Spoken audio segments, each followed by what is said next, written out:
25/10/01/7, 25/10/355, 25/10/063, 25/10/066, 25/10/066। আমি এখানে এসেছি আমার নিজ যোগ্যতায় এবং আমার পরিশ্রমের কারণে। আমার পরিশ্রমের পিছনে শুধুমাত্র আমার শ্রম, মেধা এবং আমার যারা শুভাকাঙ্ক্ষী আছেন তাদের দোয়ায় আমি আজ এত দূর পর্যন্ত এসেছি। এবং যারা ভবিষ্যতে এরকম এই এই চাকরিতে আসতে চায় তাদেরকে বলে রাখবো যে আগে থেকেই প্রস্তুতি নেন, চেষ্টা করেন, আল্লাহর উপর ধৈর্য রাখেন, তাহলে ইনশাল্লাহ আপনাদের সফলতা হবে। আমার এখানে আসার পেছনে কারণ হলো আমার বাবা মারা গেছে অনেক দিন আগে। আমি যখন ছোট ছিলাম তখন আমার বাবা মারা যায়। আমার মাকে অনেক কষ্ট করতে দেখেছি, আর আমার কোনো ভাই নেই, তাই আমি আমার মায়ের কষ্ট দূর করার জন্য মূলত আমার এখানে আসা, যে অল্প বয়সে হলেও আমার একটা চাকরি দরকার আমার মাকে দেখার জন্য। সম্পূর্ণ মেধার উপরে আসা হয়েছে পর্যন্ত কোনো রকমের লেনদেন হয়নি। আমরা আপনার এই অর্থনৈতিক অবস্থা পর্যালোচনা করলে আপনাদের কাছে অনেক কিছু একটি স্বচ্ছ নিয়োগ আপনাদেরকে উপহার দেবে। 10/475 শতভাগ স্বচ্ছতার সাথে এই নিয়োগ প্রক্রিয়া সম্পন্ন করেছি।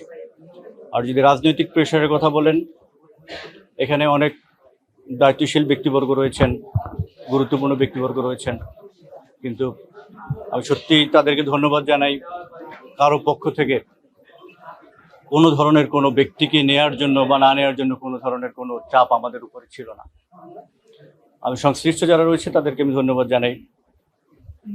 এরকম চাপ মুক্ত থেকে একটি স্বচ্ছ এবং সুন্দর নিয়োগ প্রক্রিয়া আমরা সম্পন্ন করতে পেরেছি। এই জন্য সিরাজগঞ্জের সকল পর্যায়ের যারা রাজনীতিবিদ রয়েছেন, যারা সাধারণ জনগণ রয়েছেন, যারা সাংবাদিক রয়েছেন, সবাইকে আমি ধন্যবাদ জানাচ্ছি।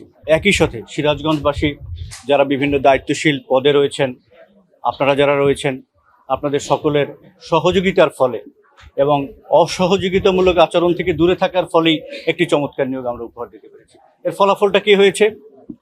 সেই দেখেন, 33 জন কৃষকের ছেলে আজকে পুলিশ কনস্টেবল হয়েছে। আপনি দেখতে পাবেন পিতাহারা 6 জন নারী সন্তান। এদের তো টাকা দেওয়ার সাধ্য নেই।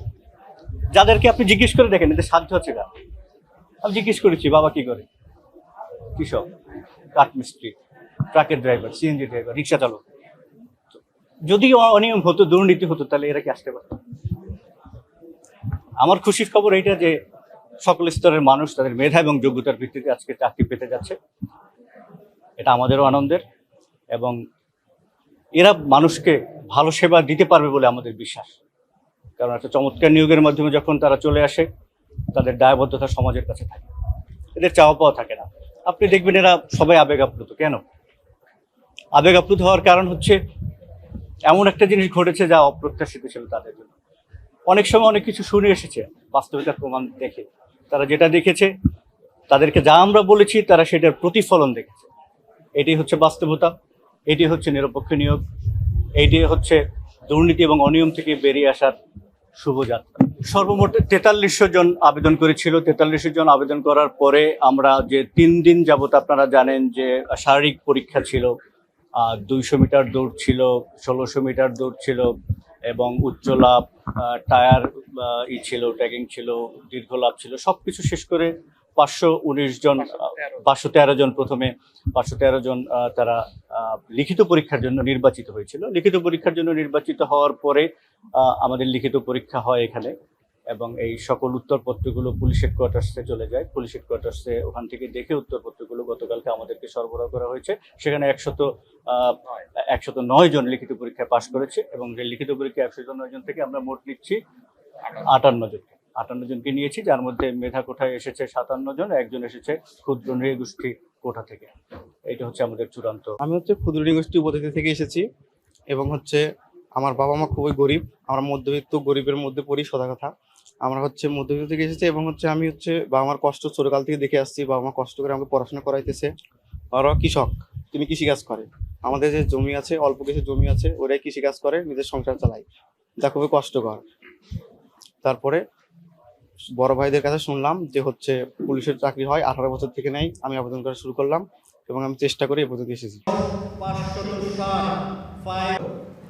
25/10/2033 25/10/234